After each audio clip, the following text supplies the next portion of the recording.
A lot of these challenges also came to light with ministry reviews, the most recent being the 2020 review of the Peel District School Board.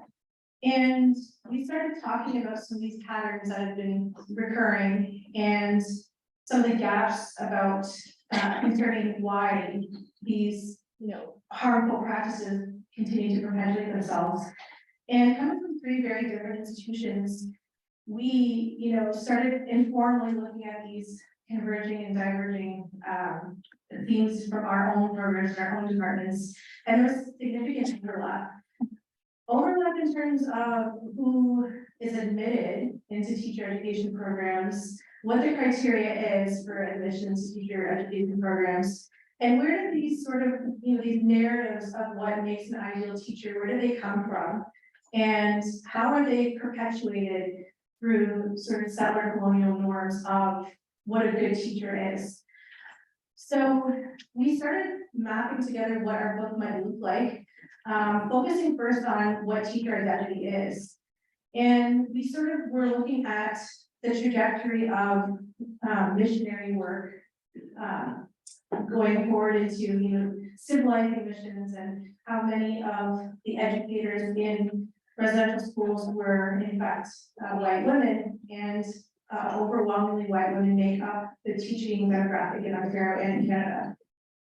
We sort of started putting together our ideas, and we came up with our proposal and blasted it out with Canadian scholars who were wonderful.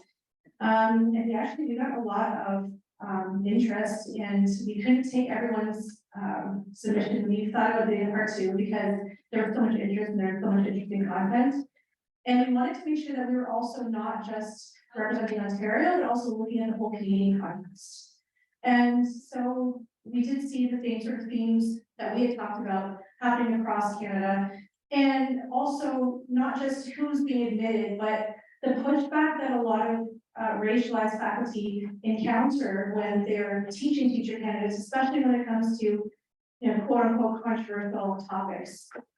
And much of the time, unfortunately, racialized faculty are not tenured or tenure track. So there's a lot of pushback and a lot of fear and a lot of silencing. And so this collection was sort of a way for people to bring their voices forward and talk about some of the challenges and the ways that the strategies and navigation through these difficult times. And so our labor of love is finally in your hands, and I'm going to pass it over to Artaban. But each of the chapters, I think, was very intentional. We were very intentional in the chapters that we selected. We wanted to make sure that we had voices represented from different communities and different regions of Canada. We wanted to make sure that the text was representative of diverse voices from faculty who are engaging in this difficult work, often, with a lot of consequences of being silenced or shut down or pushed back. So that's why we refer to it as labor of love. So I will bring Artaban up. Andrew's going to. Andrew, sorry.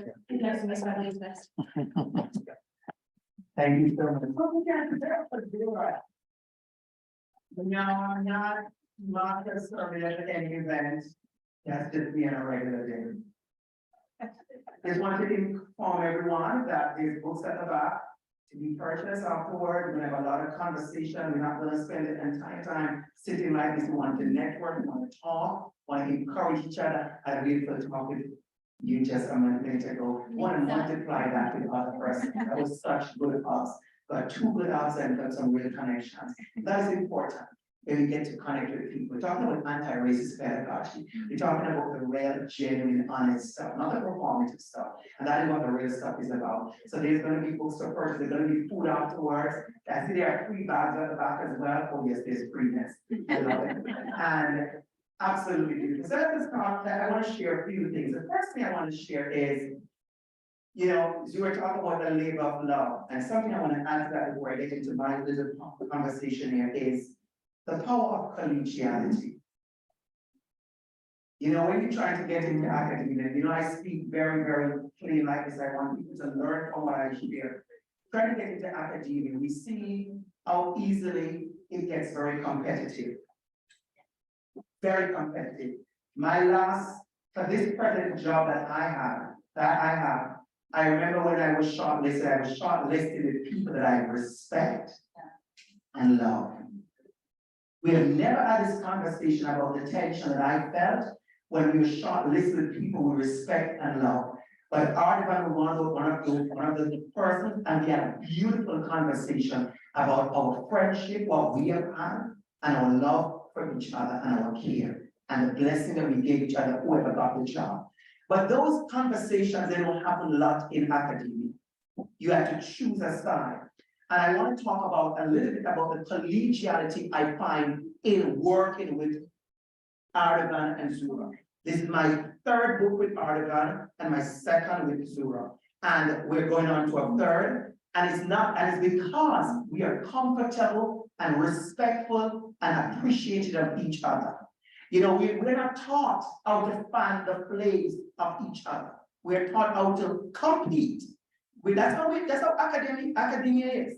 It's capitalism. If you get the most publishing, then you get the prize. Yay! And one person alone could win. Wish we could be like Oprah. You get a car, you get a car, you get a car, you get a car. What about that?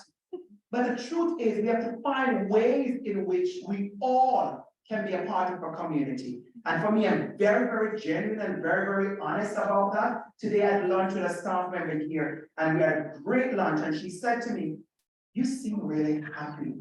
She said to me, "Are you happy?" That was a powerful question. And I said to her, "I am." When she said, "I'm happy with my job here at Odyssey and the team," and I said, "I am." I said, "I am blessed to have people I work with that I actually like." Well, you know, I'm going to say the things I need to say.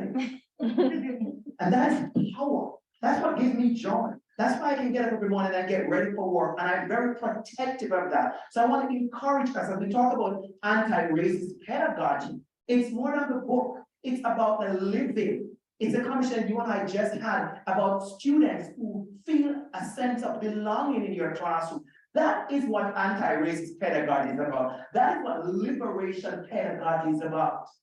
It's about how in your class, when you spend that 3 hours, the students want to show up. They want to show up in your class. They want to show up not just physically, but they want to show up as their full self, their whole self. They want to write into the reflection and tell you who they are. And they see you after class and say, "Dr. Campbell, make sure you read my reflection number 2. And you go up, I mean, it's a lot of reflection. But because they say that to you, you go and you click on it and you read it. And when you think you're tired and exhausted, you just get a shot of just vitamin, because when you read it, you realize the only way they shared that with you was because they trust you. Because in that lecture, in that class, they found a space of liberation. Your class is truly a reflection of what you are writing. And I've said it many times. People have heard me say it. I said, I try my best. I don't want to get up one day and be a hypocrite. What do you mean by that? Because you write about anti-racist pedagogy, you write about belonging, you write about inclusion, you write about indigenous students, you write about the things that you write all these things. But when we see you outside of the writing, you are somebody else. And so I hold myself accountable. And I want us all to hold ourselves accountable. That was my introduction. I want to pick up all the persons who are online, all our other authors online. I see you, well, I don't see you, but I know you're online because I sent you the link.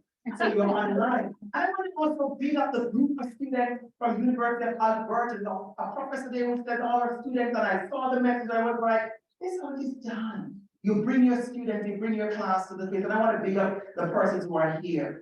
I see the support.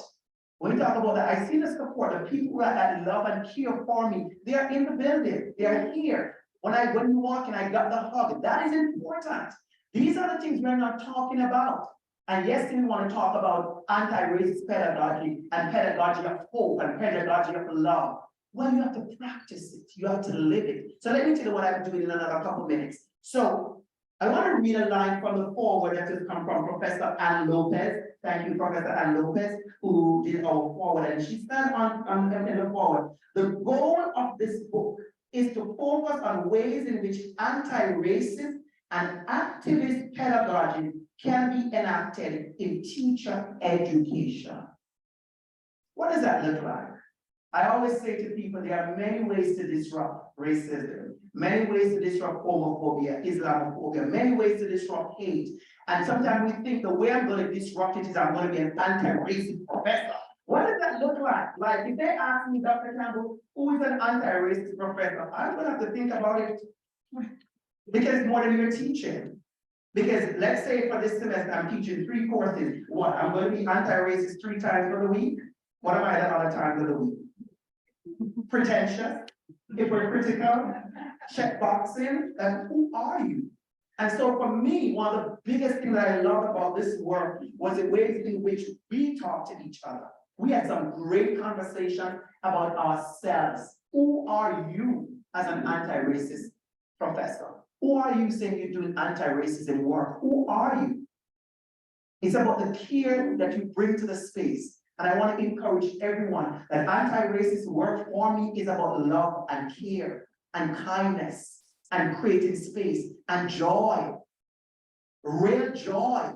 Not to pretend joy like, yes, let's take a picture, let's smile. Because I'm good with social media. I know what a good smile looks like. But do I have that smile afterward? I do. I do when I think about the people I'm connected with. So I leave you with this. Last year in this Master of Teaching, I work at, I didn't introduce myself. So my name is Dr. Andrew Campbell, aka DR.ABC, and I'm the Assistant Professor of Racial Justice in Teacher Education. A fabulous title. People meet me like in the subway or somewhere, they said, what is a professor, a teacher's stream of anti-racist pedagogy? And then I get into it. Because I think I was going to give them some framework. I get to it how I bring myself to school and how I create space for myself and create space for others. How I've learned how to show up as a Black man in a predominantly white institution. How I've learned how to go to tables and speak up, even when my voice cracked. And just so you know, my voice is broken many times in this building already. It has. For the first time, this year, for the first time, I read a lot about white silence. Do you know what that looked like? Because I've never experienced that. See it in books that I could tell you, because it's in books. I experienced that this year. And when I experienced it, I literally walk out and I go, what doctor? I'm not going to curse no one.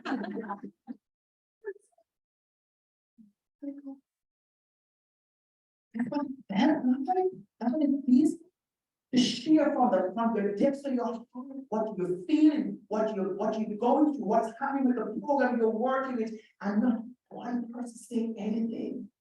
So here's what I'm going to say to you, part of anti-racist pedagogies. I'm going to encourage all of us, do not miss any opportunity to be anti-racist, to be that person. If you know what is killing many of us, the missed opportunities, not the big opportunities.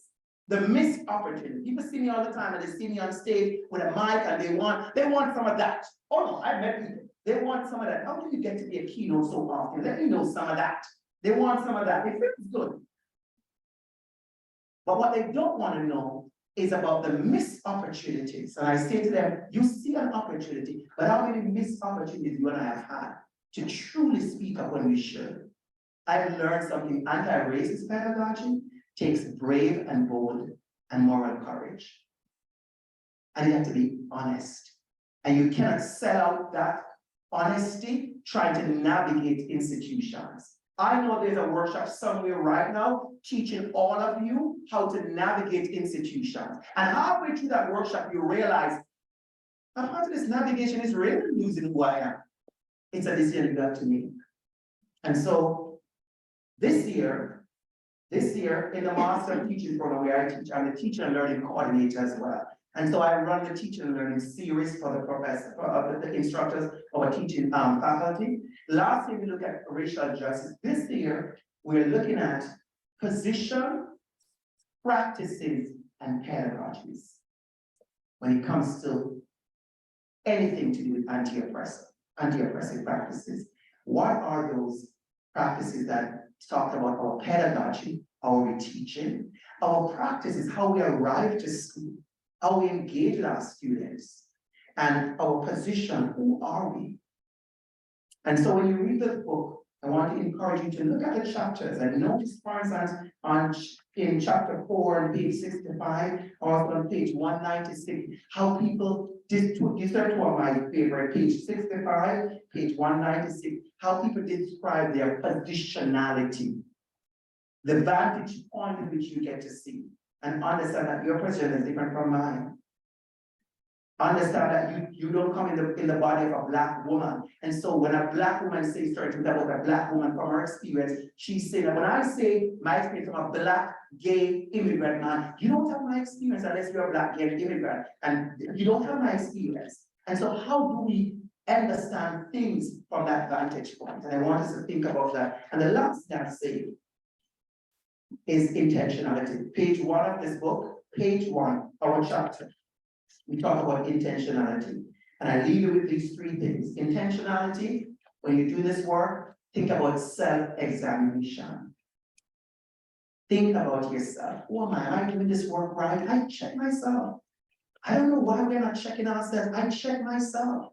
Did I say the right things? Did I encourage a student enough? Did I say those things that I know I should have said? Did I water it down? Did what? I check myself. And in checking yourself, you check your privilege. A lot of people are shocked when I use the word privilege, because they think somehow we're going to talk about white privilege. If you sit and listen long enough, you realize we talk about privilege at all levels. I walk in privilege of title. I know what it looks like to go into somewhere and introduce myself as doctor. I know what it feels like, and I see the difference in the room. Come on now. When I say come on, that's a little piece of Pentecostal preacher inside. That's a whole different story. I talked about another time. And then the accountability of self, holding ourselves accountable. And the last thing I say is the moral courage. This work, I've always said, you can listen to me on 10,000 videos, but I've said it. This kind of work is heavy lifting. A lot of people want to do this kind of work because they want a badge or a stick and a star. We love a stick and a star. Even adults are talking. I'm not talking about kids, talking about you like a stick and a star. And a stick and a star is cute. I like a stick and a star. When they took my name off the door the other day, I came to my office there when my name wasn't on the door. I was like, where's my different tag? I said, oh, we're fixing them up. I said, okay, back. Like a stick and a star. But there's more to us, and there should be more to us than a stick and a star. It's supposed to be authentic. This is heavy lifting. Not every day you're gonna feel fabulous. Oh yes, I know what fabulous is. I feel fabulous. But not every day I feel fabulous. There are days I'm tired. There are days I'm nervous. There are days I'm worried. But all of that's a part of this work. All right, I'll come back with some in the Q&A section to talk some more and some over to you, Professor Arvan. Did you like to hear Arvan?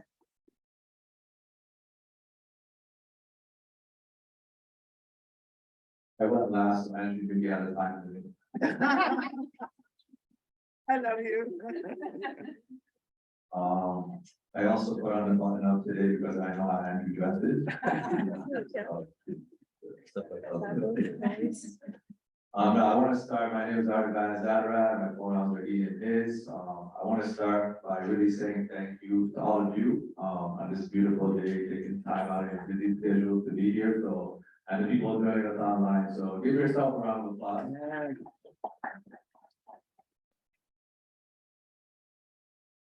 I'm gonna come at it a little bit different, but I'm always a little bit extra. But I don't have his energy level, but I'm gonna try to deliver some points. I will read out some sections and just emphasize a couple of things.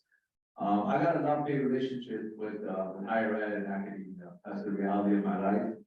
I'm always reflecting on this question of when did we become our titles? And if you're around me, a lot of times, even my students, they'll be like, what do we call you?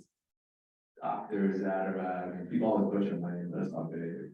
But I say just call me Artivan, because I think, and as we grow and read each other, I feel like, why do we always say like, I'm Artivan and I'm affiliated with this? Like, you know, like your institution is the most important thing about, which is not, but that's what become normalized about us, or like, you know, I'm a PhD student here, right? And so I think Nobody's gonna remember your titles, but they're just gonna remember who you are and how you treat them. So it doesn't matter if it's an elementary student I'm talking to, or a graduate student or colleagues. I have a rule that says I don't write with anyone I can't have at my house and have a drink and food with, so. And I live by that rule, believe it or not. I know I say that as a joke, but we had a lot of meals, a lot of conversations, you know, a lot of you here are amazing friends who are part of our circles. I've either collaborated with you on a project or as colleagues and friends. We start out as colleagues, but we become more than that. So I would encourage you, that is really doing equity work. It's to invest in the relationship. Yes, it might start as a quote unquote professional relationship, but how are you bettering each other? And I think that's what you want to look for in every relationship, is pushing each other to be better. It doesn't mean me and Andrew and Zora are always going to agree, but we should have that conversation. And I think I'll go a little bit deeper into that when I read some segments. But I guess my roles, I'm an assistant professor, if you want to know, at Lauder University. But being in academia, I think critiquing is easy, and a lot of times I see folks invest only their time in critiquing, and we need to push each other to work with community more, to do the lifting that's needed at the grassroots level. So with that, I went back and into community after just being in academia for a few years. I feel like my soul was being yes, it was not feeling good. So I'm also the executive director of a nonprofit in the GMT community youth association for academics, athletics, and interactive education. Shout out if I know some of them are online watching. And so I think it puts me in a good position to be able to do the community work, but also write about it and make some of those synergies where I think the most impact can happen, whether that's community agencies, working with schools, working with higher ed. I guess a couple of backstories. I really need to thank some people. I want to thank Canadian Scholars Press. They're in the back. If you could give a round of applause. I work with 4 publishers now, and they're really amazing, very supportive. One example to give you would be a lot of times when we do a co-edited book, we get offered kind of like a standardized book cover to go with.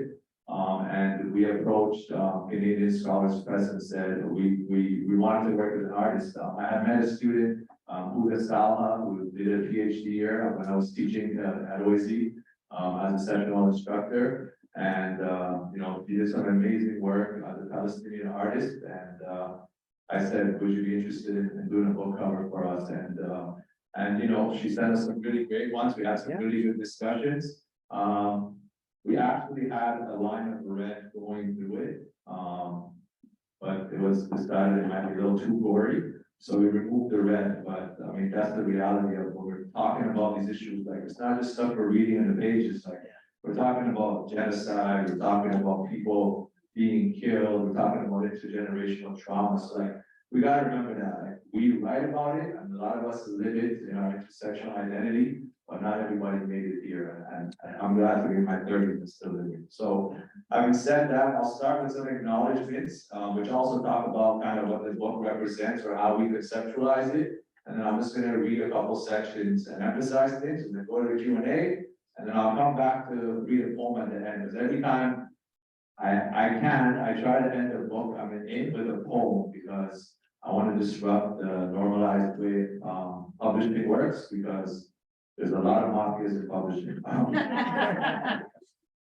right, so having said that, this was my acknowledgement, which I want to read out loud. It says, to be an activist is to stand up for what you believe in, to strategically take actions despite fears, and not sell your soul or compromise your values for more power, privilege, or profit. And the higher you go up, those decisions are going to be tougher. I dedicate this book to all the activists around the world who do their transformative and revolutionary love, bravery, and resistance, take action against exploitative powers and systems that make this world a better place. And those exploitative places include higher educational institutions. This is for the revolutionary spirit and voice of hope passed down by our ancestors and their sacrifices. Dedicated also to the people of Iran who continue to fight oppressive regimes of power with the slogan "Woman, Life, Freedom" in honor of Mahsa Amini. We must continue to heal hope, challenge the status quo, mobilize, and take intentional action to honor the sacrifice of our ancestors and previous generation who fought before us just to be here. I also dedicate this book to my support network, who contribute to sustaining and inspiring me to be more and continue to grow in new ways. My grandmother, rest in peace, not here, but definitely drives me to do a lot of this work. My grandfather, Nasrullah, my mother, Barbana, my father, Kamal, my brother, Arsalan, my sister-in-law, Barnice, my wife, Sierra, my mentor, Devon Jones, who's the founder of YACE, and he turned 50 years old today, and I was with him this morning.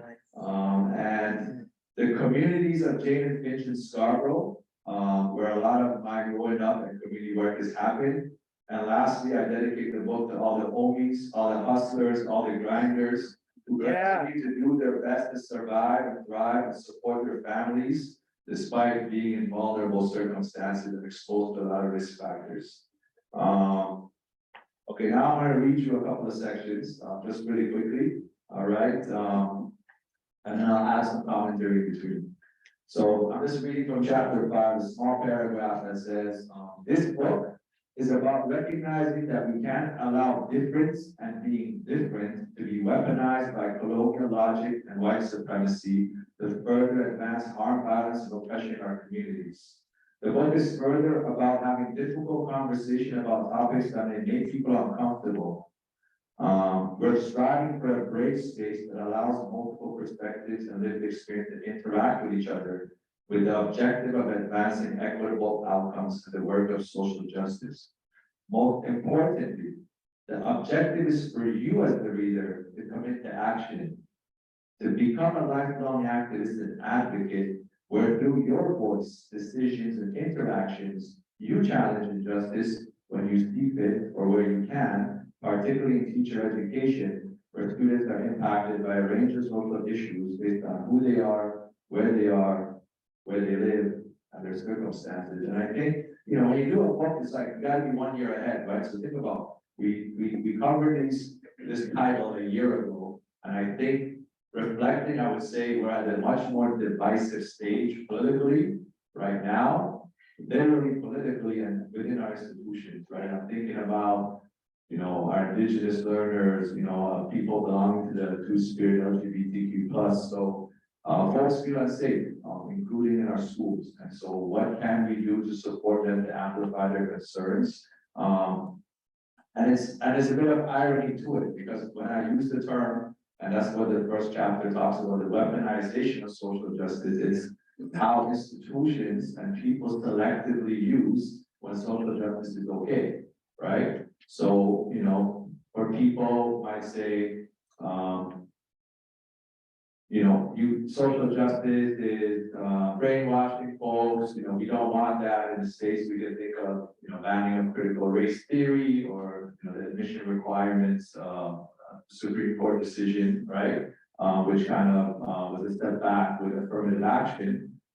But then they would take their own stance, which is very specific, and say, well, it's freedom of speech, right? Same situation, your interpretation of it makes a difference. And anytime we get into an argument as A or B, it's counterproductive to social justice, because we need to talk about what happens when we go from A to B, and all the complexities and the nuances involved.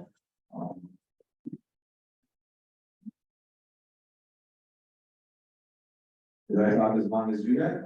Yes. I think you'll-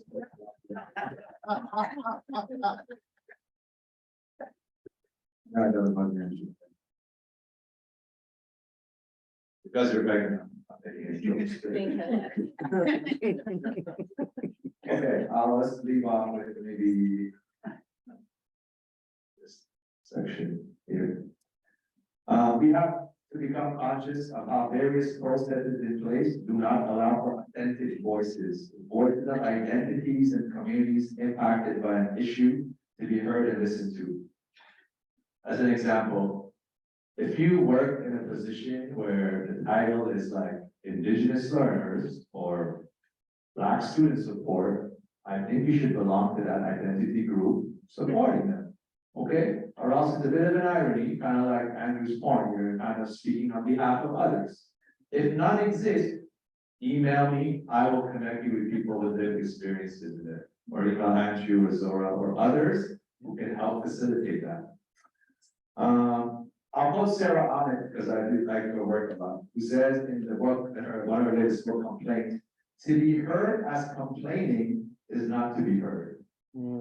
Right? Let me read that again. To be heard as complaining is not to be heard. I know I really gotta rate Sarah on it because she had a 10-year job and left that job because the university did not support a group of students who came forward, declaring how they were harassed. And the whole book is how complaint processes within higher ed or schools or institutions protect the institution more than the complainant.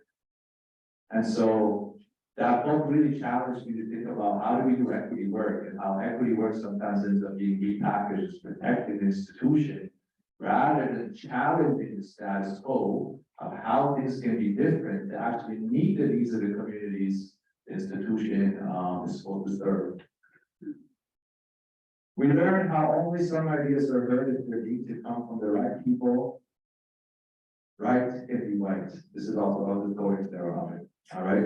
And I'll end off by saying values of profit are making many institutions and corporations compromise when it comes to their stance on social issues and social justice due to it being labeled as political work. I mean, when it's sexy, everyone wants to do it, right? But when it's hard, that's when you gotta do it. When somebody hits rock bottom, that's where you need to be there. It's easy to be here for me or for Angie or Zora, now that we're in tenure track position, but I'm gonna remember the people when I was struggling were there for me, right? So remember that and how you can do that for others to pay it forward. On the contrary, some institutions and corporations are committing the superficial expression or stance against social injustice to maintain a positive public image due to consumer concerns. The truth is that all work is political, whether we like it or not, right?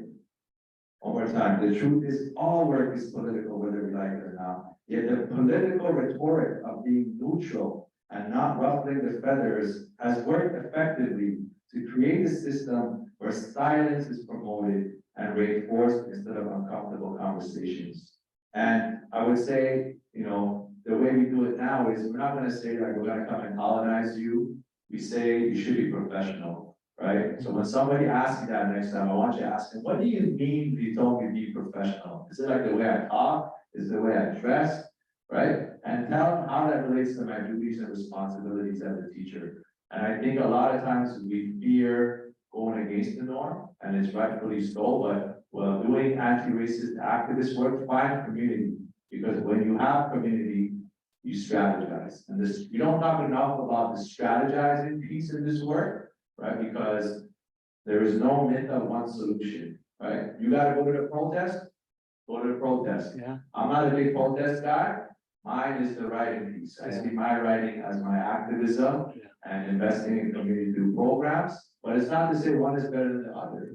We need everybody to do the different things wherever you're planted, whoever you are and the communities you are in. And the more we can do that, hopefully we can get to the point where the institutions now say, you know what, let's pause, maybe we got it wrong. And is there a way to do it with community, with people with lived experience, who can help us actually address the need? And I'll leave you by thinking about this word that I've been thinking about a lot. And the word is systemic and institutional neglect. And I think I'm like really in my mind playing around, what does neglect mean? I know like we talk about a lot when like a parent neglects the child's needs, but I think we don't talk it a lot, how institutions neglect the needs of the people they're supposed to serve. And a follow-up question I have is, then in that neglect, where does the gatekeeping happen? And if we can identify in the process from no neglect to institutional apathy and neglect, where does those things happen that lead to that outcome, then we can challenge it. And once again, there's no one entry point to the solution. There'll be different places. So I'll leave it with that. I know we want to go to Q&A and we'll come back. So thank you.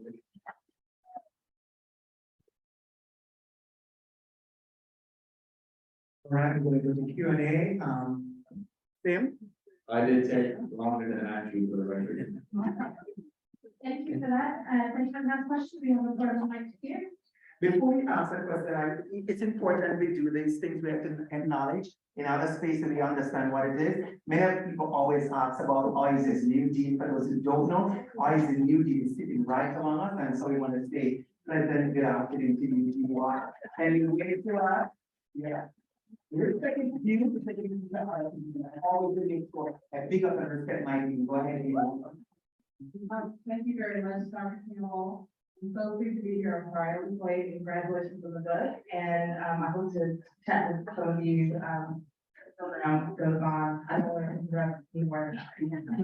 Thank you, Gina. As you said, we're gonna have good time for conversation. We want to really connect with each other. So I think it's gonna be about 20 minutes of question max. And then we have food and conversations and yeah, live our best life. Go ahead. I don't really have a question. I'm a PhD student and my mind is blown. I'm not even in higher education. It's community development, so the community development piece. Yes. I'm not even thinking of going into academia. I'm thinking of going into community and maybe teaching like one week's, session in the evening or something like that. But I'm really encouraged to see how collaboration works, because for me, I'm like, oh, I want to do it on my own. You go into a class, oh, you can do it on your own or work with somebody. And I was just wondering, I guess I do have a question that's all how, have you ever been where you just want to do the work yourself, and then if so, how do you pass that to collaborate? Because this to me is how can we push past that thought of just on my own. So I just want to say thank you, and also what was the experience like for you pushing past that? I'll start by answering. That's an excellent question. I think as Andrew mentioned, we're taught in these sorts of spaces to mistrust one another and to sort of, look over our shoulder and see what the other person's doing. And I remember someone telling me my first year when I was doing my doctorate here at Boise that, don't tell anyone what you're doing your research on, because they might take your idea. And it's just like, okay. And then you're sort of like, okay, well, how do I know, if this idea is a good idea, and how do I get other people's thoughts on it when it's just me and sort of, I'm sitting there with these thoughts and I can only speak to my supervisor about it. So when you have that mindset, you can't grow and you can't make those connections, and it becomes a very lonely and isolating journey. I think most of us have at some point tried to push through and do this work by ourselves, but learning to get past that sort of colonial mentality that you're in competition with everyone and everyone wants to see you fall down and take your spot. It's very harmful, and it requires a lot of unlearning. And so once you get past that, you learn to, look at your colleagues as friends and not as competition. And we're already talking about, other projects we want to take on and do together. And you're always going to have strength in numbers. So I don't know if anyone wants to. I'll just jump in there quickly to say, it's good with others. Absolutely. I can literally sit you down and show you a list of things I've learned from these two persons. I remember when I and Steve Sider from Wilford. Yeah, that's my institution. Come on. Yes. We were building up your team. I want that. We were doing counter narratives. I remember how much I just learned from Steve and Arva about counter narratives, understanding what is a counter narrative, the power of a counter narrative. I remember that learning process. And so doing it with others is so important. You lean on each other, and you also lean on each other's strength, because we know the strength of each other right here and what people are good at. And you allow people to do that. But also, the last thing I'll say, it encourages you as a human being. It encourages you as a person. It feels good to be a part of something, a part of a group, we all want to be wanted. We all want to be needed. We all want to be included. That's just the truth. And so it feels good. And it's something that we don't talk about as much, as I said, because we live in a very competitive place and space, but it feels good to be a part. And I see other persons there who have worked with other projects and how people are inviting you into a space. It feels good. So I encourage you, as you go along in community work as well, make sure you build that community, build that space, build a space that people can come and be a part of something, because we need more of that. That's what I would say about that. Yeah, and I would just add, you're never alone, you have ChatGPT. But, on a serious note, I think, it's okay to go and talk to people that you want to work with. Like, worst case, they're gonna tell you no, or they're too busy. You know what I mean? And then you say, okay, when are you not gonna be busy and I wanna come back? But, I'll give you an example, like, you know, Zach is here from the Robertson Math Program at University of Toronto. One day I got this email that said, donate to the program. It was a donor email. I was like, this looks like an amazing program. We're doing some math stuff in GMT community with Yace. I sent him an email. I said, I would love to connect with you, learn about the program. I think GMT community can use such program. And then it was a conversation. And it was like, hey, our kids don't really learn online and your program is online. Can we bring it to in person, right? And then we ended up writing a shirt partnership engagement grant, just got funded to pilot teaching math through basketball. If there's like, go for your ideas and think outside the box, right? And I think the last point I make is like he gave the example, you know, we went for, I think we went to like 3 job talks that were shortlisted, and we were just like, listen, man, this OAG job is better be you or me, or it's gonna be a problem. I mean, he got the job. I'm happy that he got the job, because that's love right there, you know, knowing somebody who's gonna come there and have the competency. And so I think we have to ask ourselves, like, how do we push others to also come back when they get no or whatever like that, right? Like, he actually got declined at Larry when I was there, and I was like, hey man, I know Steve was on that hiring committee that didn't give you the job, but we need to do this work together, you got that life. And then he said, yeah. But he could have been bitter, you know what I'm saying? That's the point I'm making, like, we gotta humble ourselves sometimes too. Just because someone tells us no, it doesn't mean it was our shortcoming. But sometimes maybe it was an institutional shortcoming or lack of vision, or wasn't just the right fit. But sometimes we take it to heart and put it all on us. So you just gotta take your wins, process your losses, and keep strategizing. More questions?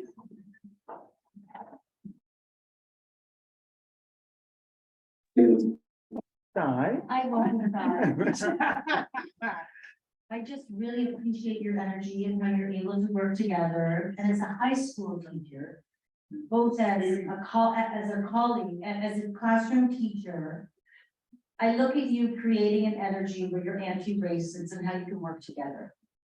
But there's a common ground, like there's a humility, I think. Yeah. There's a willingness to look at yourself and to listen, a maturity. How do you translate that to high school students? But what are you doing with pre-service educators that are still predominantly white? Yeah. To create those conversations, because they're bringing them into the schools, and those are the staff rooms, that's what it looks like. So that's my roundabout question. Camilo? Okay, I thought I'd keep it short so you get some time. I mean, that's a good question. I think, I'll just go and give some practical things, because, all of us teach in a teacher education program, and I think the demographics at each institution is different. So I think, for me, what I try to do is, I try to move away from grades, because unfortunately we're fixated with grades. So I say, I spend a lot of time relationship building. Every first 15 of my class, we sit in a circle and we're doing almost like an icebreaker, an energizer, sometimes a thinking game, which I started infusing a little bit. Like, and I know we talk a lot about this, like, this space has to be prepared if we're gonna start talking about white supremacy. We gotta say, okay, week 1, you know, read the invisible knapsack, and now let's dissect it, all right? So we gotta build them up to be ready to have that constructive, critical thinking. And I would say a lot of people take it defensive if some student comes with a racist ideology. What we have to ask ourselves is, why does that student think that way? At what point in their life, they became indoctrinated to think that way? And I have to try to disrupt that process during the 12 weeks I have with them, right? So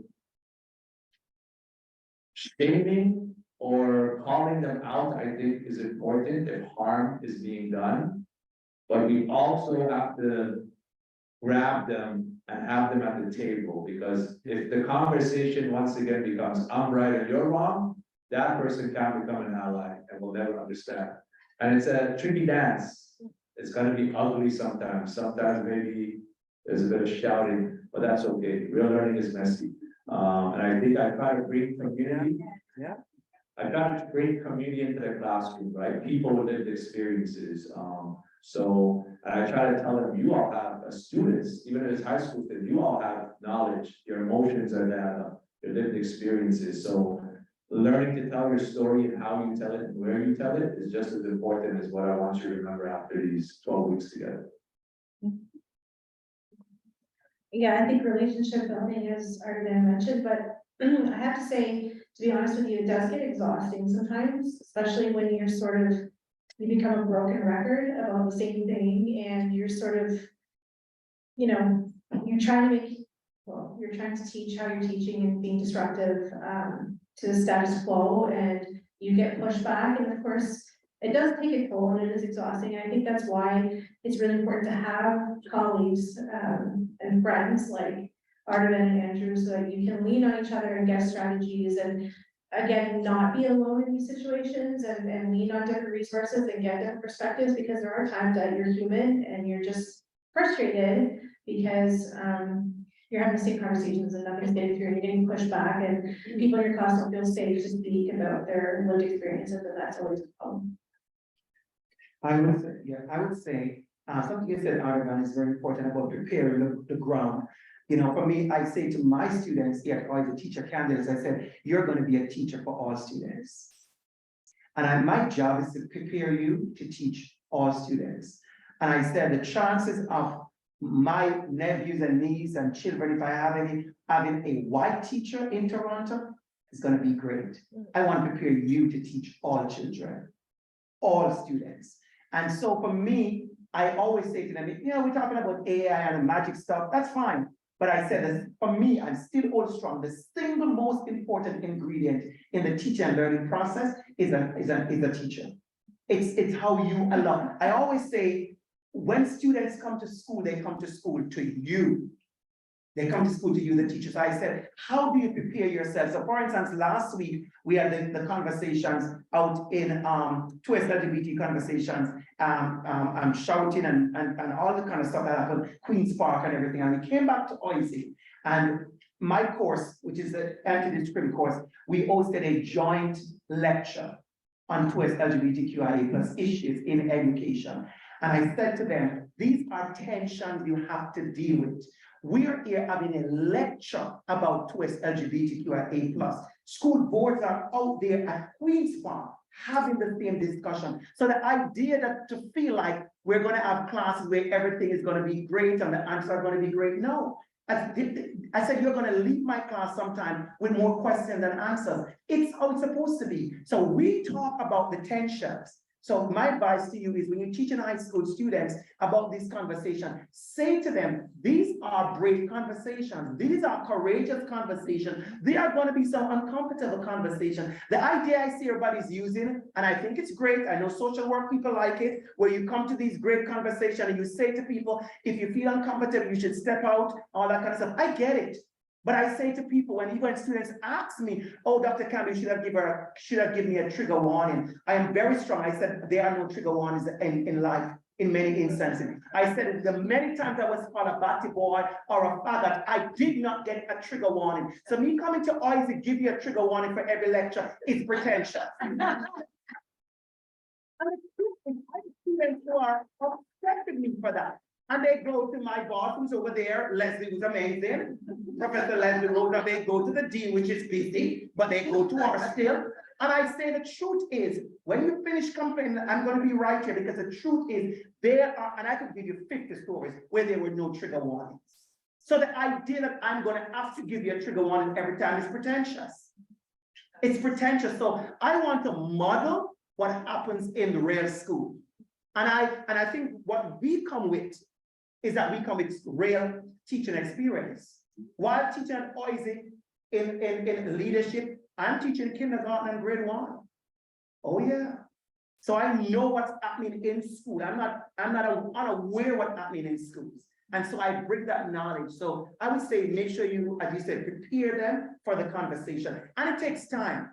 It takes time. You don't go in full force. You prepare them for the conversation. These conversations we're going to have, they are going to be brave. They are going to be courageous. Sometimes you're going to feel uncomfortable. It's okay. It's okay not to have the answer. It's okay to feel like you're not doing as great as you should. Those things are important. Those conversations are important to have with our students. And the last thing I'll say, I do a talk with schools and with parents. Do a talk that says equity begins at home. And so I say to the parents, don't wait for school. Equity begins at home. And I teach them little things. I said, tell me when you see a TV and a black man comes on the TV, somebody in a wheelchair comes on the TV, an old person comes on the TV. What are the conversations like? When you go to the museum, when you go to the fair, you see something that you never eat before. What are the conversations? Is it yucky?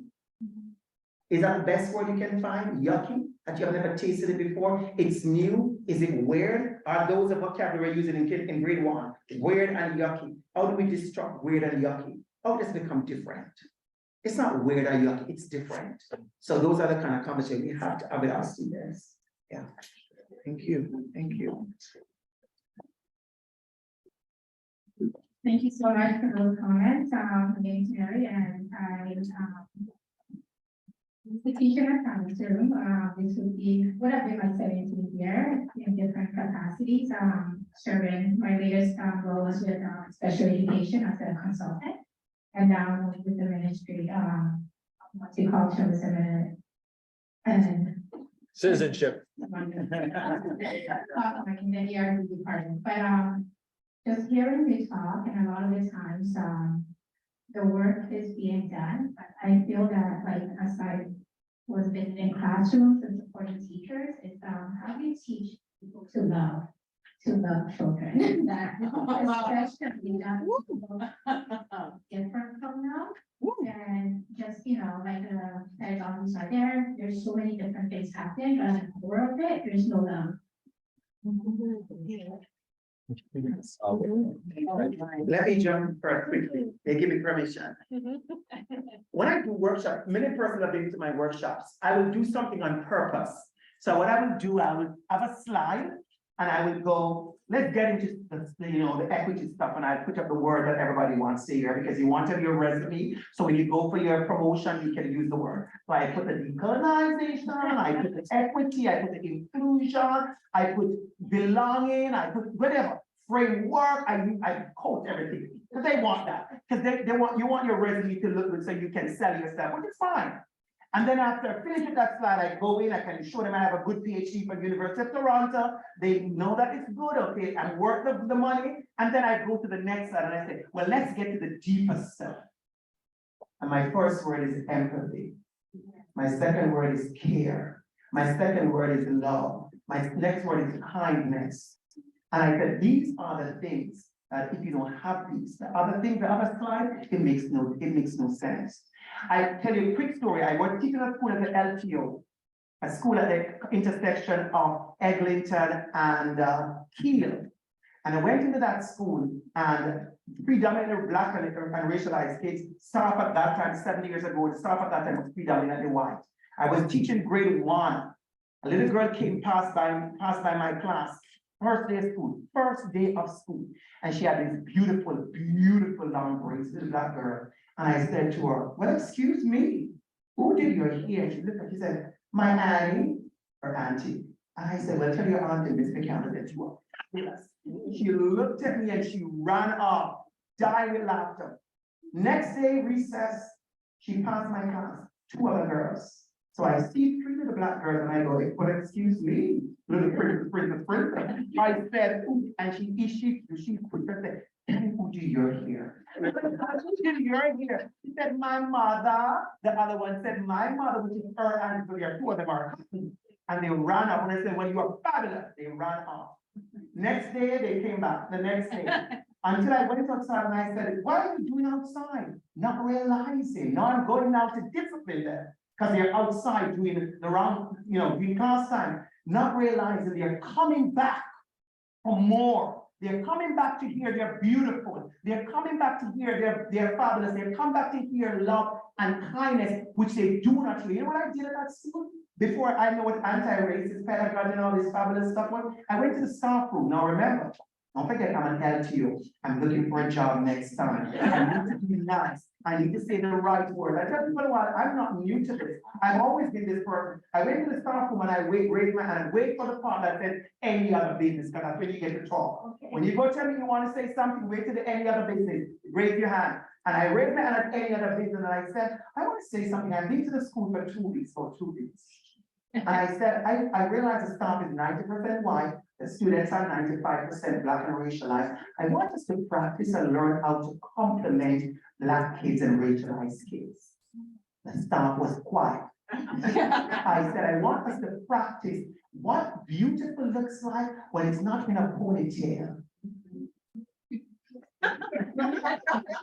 I'm gonna finish the story there. It went well. Because they realized I was very adamant about that, and it was a beautiful experience, but because they don't know, because it's not something that they do naturally. And so we have to inculcate those kind of conversations in our school. Belonging is more than just you tell me your letters and I say it. Belonging is more than a pronoun. Belonging is more than a flag and a sticker. Belonging is real. How do I feel when I'm in your presence? More than a sticker and the t-shirt and the orange t-shirt. Nobody's wearing an orange t-shirt. We are done with orange t-shirt. That was last week Friday, was orange t-shirt day. Today is what day? I don't know, but we are done.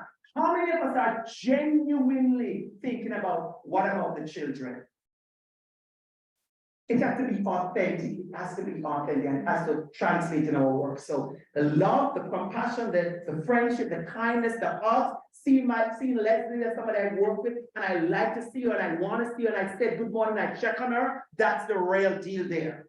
That's the real deal there. Seeing Professor Mary Reed right there, who I love, who I love, who I love. That's the real deal there. That's the real deal. If I'm crying out in a body, I can speak to Mary, I can speak to Ardivan. That's the real deal. Our students are lacking, and we're not telling them enough about love and care and respect for each other. We have to preach that some more. I said preach, look at that. Go ahead.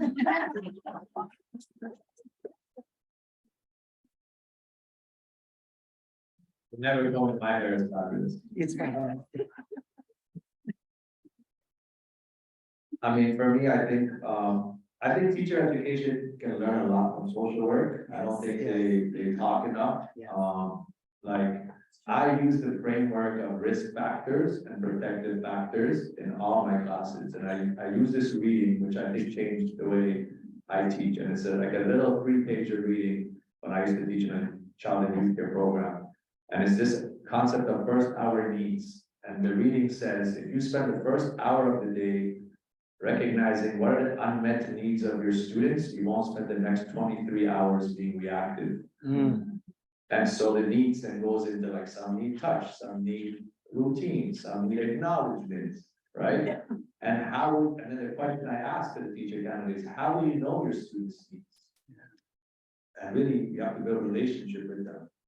And I think that part is somewhat like, that conversation is not new, but then I say, how much do you know about the community where your kids come from?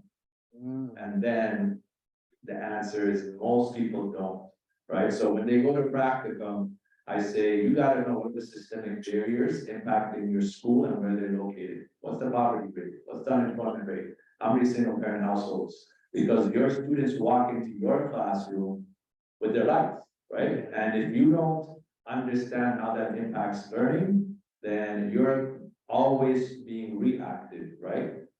You gotta understand why that kid is sleeping. You gotta understand why that kid can't get a permission form signed because there's nobody's home or they're working night shift. And when you start connecting the dots, then teaching becomes easy, it becomes enjoyable, it's the art of teaching, right? If I got a student in the weekend, I can't just come and say, open the book, we're going to page 10. Yeah. Like, I got a whole space, even if they don't want to talk about it, at least I provided the option. Or maybe it's not talking to me, maybe, hey, you know what, I can't relate to that issue, but here's a bunch of organizations you can call, here's a kids help phone line. So I think we don't do enough of that, around understanding the neighborhood dynamics and the risk factors and the protective factors. Because really, teaching is a game of probabilities, like, I feel like it's a game of probabilities, but, you gotta map out the risk factors, you gotta map out the protective factors. If the risk factors are more than the protective factors, your job as a teacher is decrease the risk factors, increase the protective factors. Then the rest is gonna be the neoliberalism of effort, how much help they get, and all of those pieces. Not to say they're not important, but we don't talk enough about those systemic pieces. Just.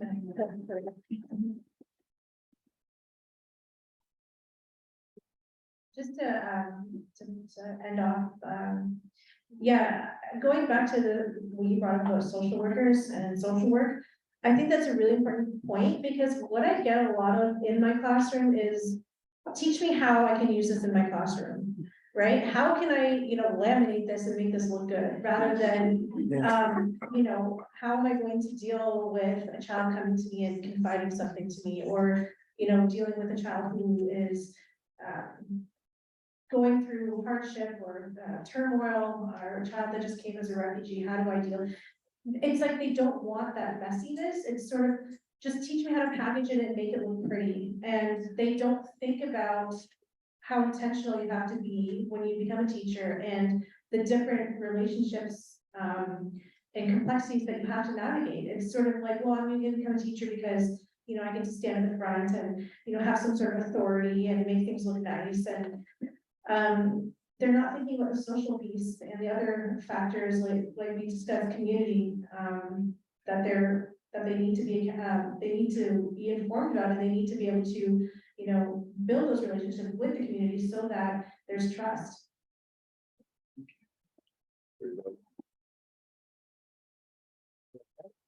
I think we take one more, no, we're taking one more question, and then we do the point. And then we have conversations and food and all that good stuff. Thank you, Andrew. I assume that we're any other business right now. Yeah. I'm going to ponytails, and that's okay with you. Fabulous. So I'll just situate myself. My name is Winnie Ferber. I'm an associate professor at York University. Probably the Allen as well. Yeah. I think that part of this narrative that's happening today is bringing up something that's extremely important, and that is the idea of lived experience. Yeah. And unfortunately, in the academy, that is not something that is factored in enough in hiring. And so what's being poured into teacher candidates is not about the reality of what they will face in the classroom. And we have to speak more about that. And part of the reason why that has not been, I think, addressed enough within institutions is because sometimes our communities are also not involved as they should. Yeah. And I want to take us back to the pipeline. When your child is in school, for those who have kids, for that first day, you get all the pictures now and Instagram, and sometimes it's elaborate and it's like, oh my God, the first day and all this kind of stuff. Then they move on to high school and that dwindles a bit. And it's like, what is the teacher doing? Depending on where they're coming from, I'm from the Caribbean. Yeah. It may be like, you should be in school and listening to whatever they're telling you.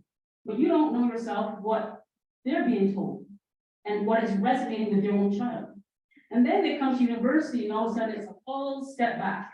Yeah. And part of that is, unless you are including people who understand what is required so that it's practiced each and every time, then it becomes then what you're saying is, oh no, I can't receive that. Yeah. Because that's not what's expected, because that's not what they see in their own lives. And so we gotta go back to thinking about what is actually required out there. And then work back to then who do we hire Mm, and who do we invest in? mm, And it can't always only then be around the teaching stream, but also it has to be in the research stream. yeah, Or whatever you want to call the other stream, because I'm teaching stream too, so I say the other stream, Yeah. not to download anything else is happening. But we gotta figure out that all streams are as important as the other. Yeah. I've seen people do research on schools that have never stepped foot in schools. How? And those are the books that we read to then inform the practices in those schools. Before the gatekeepers yeah. of the research that's coming into those schools. So as parents, as educators, as people who actually understand the strangeness of the academy, Yeah. we have to also speak up about that. I should be saying something about it, but this is not a question clearly. Yeah, no, go ahead. Obviously person read it, but I felt like compelled Yeah. to speak about this. Yeah. Because my background is as a teacher first. And so when students read me, it's unique. Yeah. And some of my colleagues are like, I don't like when they call me miss. I'm like, what is your problem? I'm like, that's just what they know. Yeah. And they don't know how to interact with you at this point in time. You may want to correct them. But I also say that when you're sitting on that subway, everybody know that you're not doing anything. No, no, You are just a regular person. And so I feel like we have to first start to be human again and think about who's in front of us, Yeah. because those are the life lessons that people take away. I got a text just today from a student that is not my student, not somebody else. They're acknowledging in their thesis because they felt that throughout their process, I was their mentor, not necessarily the extent of their supervisor. yeah. So when you're sending students, it doesn't matter what they look like, into these academies, into programs, one of the things I tell students is it's not necessarily about, in some instances, the reputation of the institution, but can you get along with that person well enough that they pour into you and you learn from each other, because that's what it's supposed to be about. Yeah. We don't hold all the knowledge. No. And I tell my students, I stand in front of you because I did it more than you, that's it. But one day you're gonna stand in front of me, you're gonna teach me as well. And I learn from each and every time. And so I feel like we're missing the core of what education or educating is about. And we have to get back to that. So I'll end there because that was any other business. Yes. Thank you so much. Thank you so much. We're gonna ask one more final question, and then we're gonna do final question, or we have two final questions quickly. Two final questions, make them quick, and then Artaban is gonna close with an amazing point at the back, at the end, and then we're gonna have food and everything. But I wanna say something, you know, life is very full circle. And I know, definitely know she wasn't gonna say that. But I'm smiling nonstop because when he was on my second professor, I met the she taught me research method and taught me like a teacher, pulled me up like a teacher. So, yes, miss, thank you. Love you, Monique. Go ahead, please. I thank you. I want to piggyback on that. The first thing I Yes. want to say is your humility and approachability is commendable. So thank you for that. Secondly, is just in hearing that, I'm a school principal in the Jane area, but I work with Mary in the anti-racism directorate this year. And my work is centered on humanizing and polarizing equity, centering the child. But the biggest barrier that I face is what I call, and I guess this is my contribution to the field, the educational ticks, the optics and the politics. And trying to do this work where educators are protected by unions, where the system is protecting themselves, you ostracize yourself, especially when you're a white man. Yeah. So my question for you, and just in reflection, is I had to go to academia to do this work because it wasn't welcomed by me in my system. Yeah. So I had conversations with scholars and they said, defend it in school. And that would be, as Dr. Artaban said, your contribution and your voice, because I don't have a voice in my system. Yeah. So, my question for you is, how do you and how have you, through your lived experiences, navigated the optics and the politics? Where you are? Because in my school, I live by the mantra, connect before you correct. You do not send a student down when the student says they don't like you. You connect before you correct, but navigating those optics and politics has been very trying. Yeah. So I just wanted to ask you and leave that and then turn it over to the final question. Thank you. Yeah, that's not the first time I've heard a similar question. About people being punished or, pushed back or suffering from, being pulled back in their careers because of wanting to actually do the work beyond optics and, the performative work. Unfortunately, that is one of the biggest impediments to, why we're seeing the violence perpetuated in our school systems that we continue to see perpetuated. Because those that want to do the good work and put in that effort and build solidarity in communities are beaten down so much that they end up just leaving, or they just, they'll come to academia because they become just so disenfranchised in the school system. And it's unfortunate because it becomes a divide. And it becomes sort of, known among teachers that if you're not following suit and upholding the status quo, then you're a problem and you're a disruptor and you need to go. So it becomes isolating to do this work, and that's why it's not easy work. So I thank you for your question. And I have to say, just before I pass it on to Ardeman or Andrew, it's not just limited to K-12, it happens in higher education as well. And as Dr. ABC mentioned at the beginning, that Boise, like many other institutions, are very white institutions. And actually coming back up here, because I was in the social justice education department, I noticed that there's some indigenous artwork, which was really a nice surprise, because before it was just a bunch of old white guys on the wall. And so, that's a good change that I'm glad to see, because it's a social justice education. But it doesn't just, it's not limited to K-12. And even though those pictures might be up on the wall now, I know that faculty that are pushing and are resisting are still ostracized, whether it's in different academic positions and precarious positions, teaching versus tenure, all those different titles and complexities that are also navigated because of being a disruptor or resistor.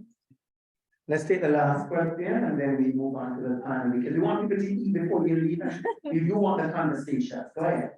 Hi, everyone, Dr. Harrison.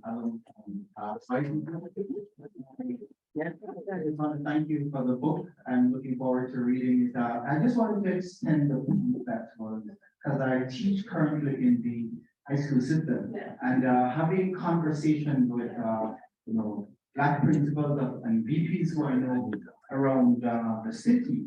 I mean, for the longest while, I tried to get into the system, and just to extend the point, when we have our pre-service teachers and we arm them, we empower them with all these knowledge, but they're not being hired.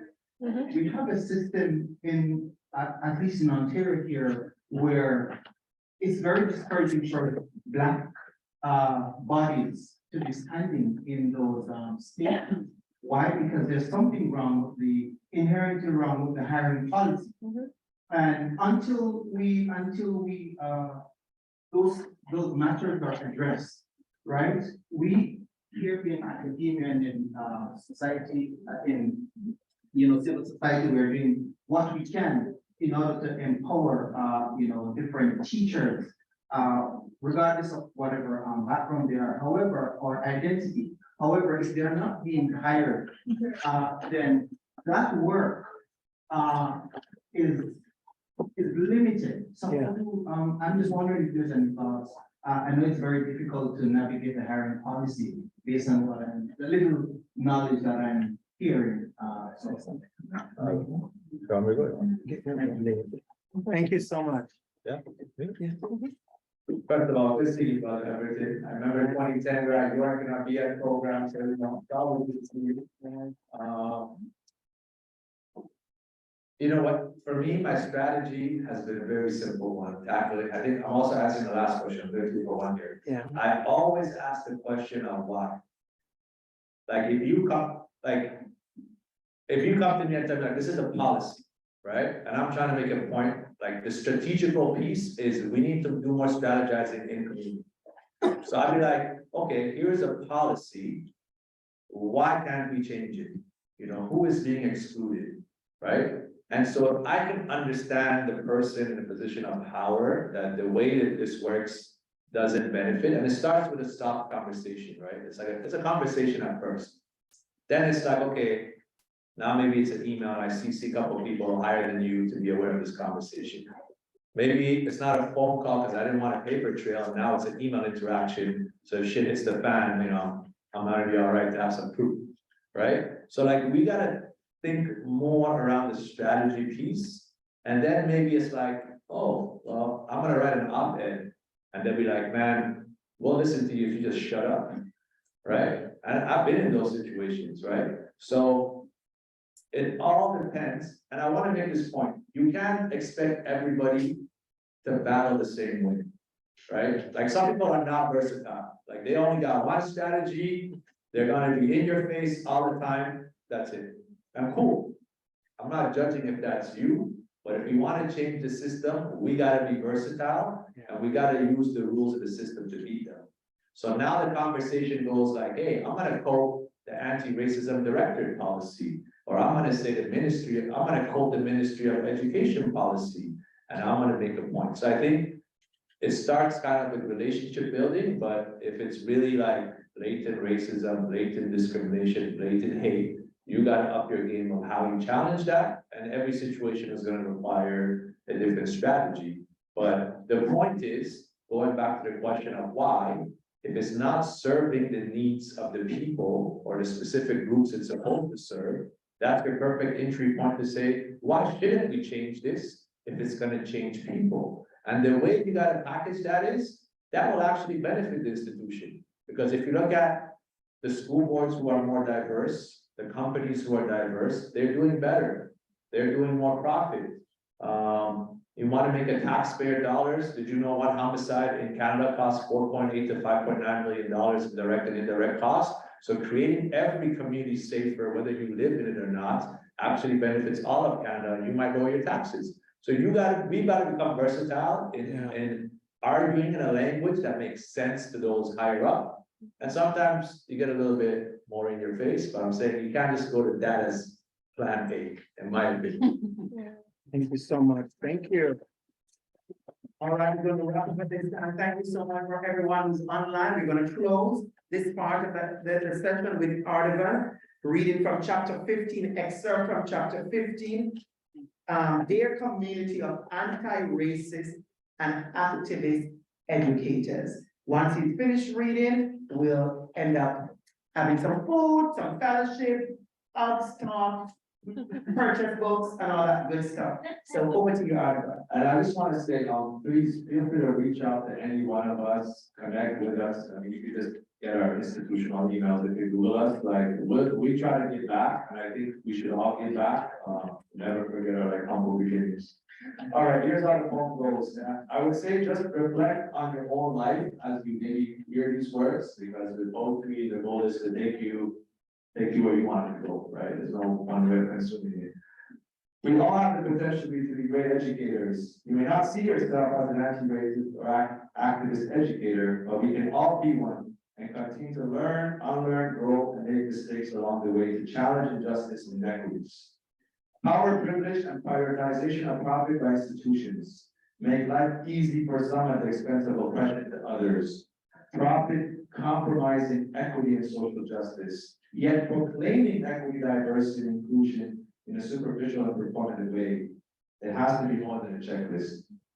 We got to call it out for what it is and who it excludes. Be center the norm to ensure voices from the margins who represent community are heard. Be an advocate and activist where you can be. Plant yourself and be more. The journey will be different for everybody, giving their unique identities and lived experiences. It will be different within each postal code representing a community and its unmet needs, but above all, start somewhere and continue to grow as an individual and as a community. Colonial logic and white supremacy discourse labels some as inferior to justify harm, violence, and oppression. refuse to believe such broad meta-narratives and stereotypical thinking about others. Hashtag disrupt deficit thinking. You do not need to be white to perpetuate white supremacy or colonial logic.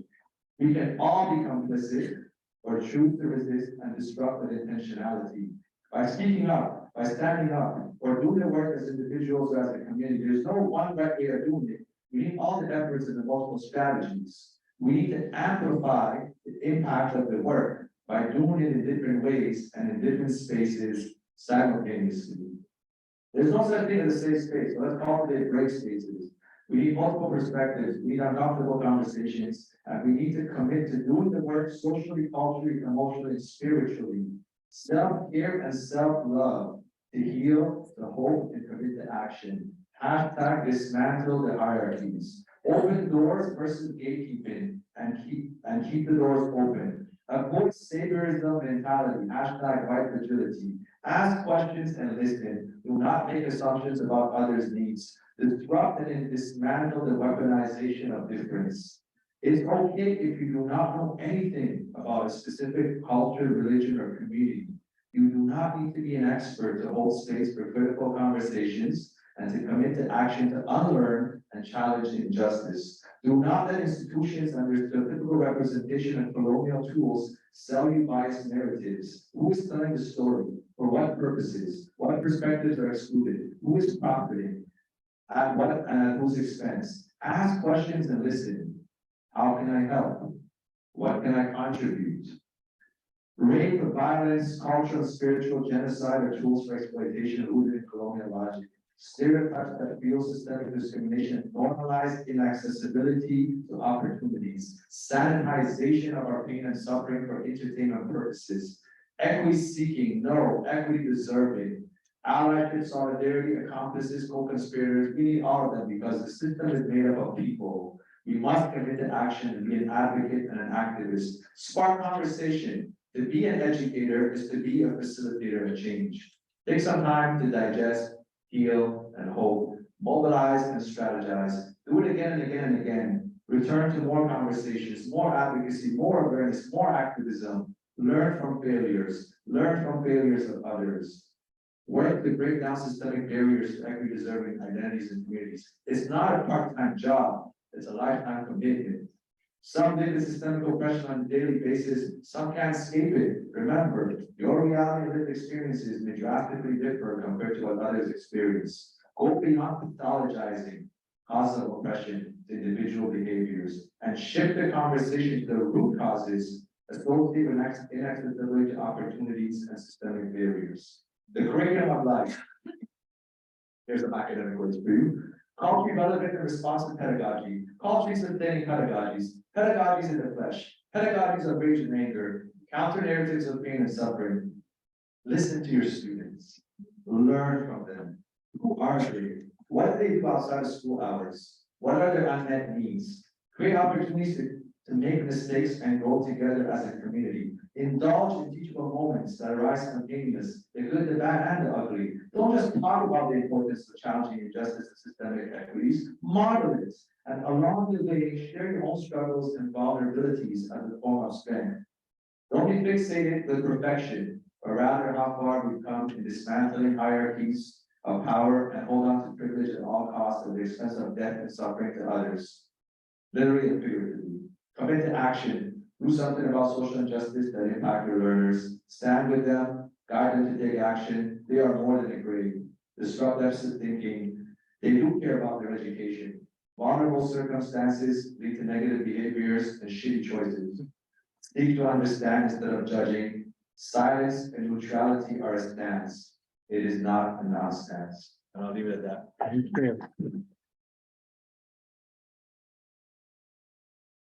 Thank you.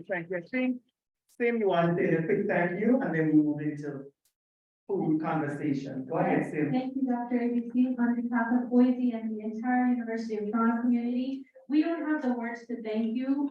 All three of them are Boise alumni. Yes, understand.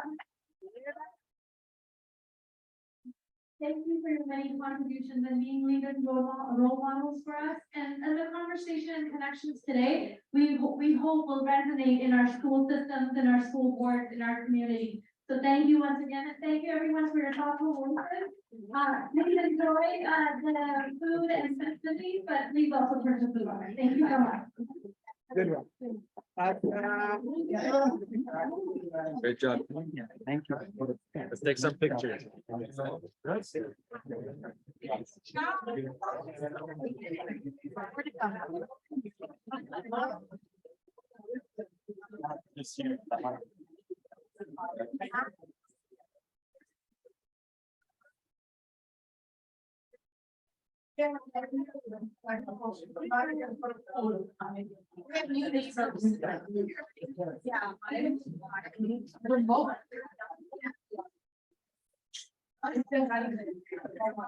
I don't even know.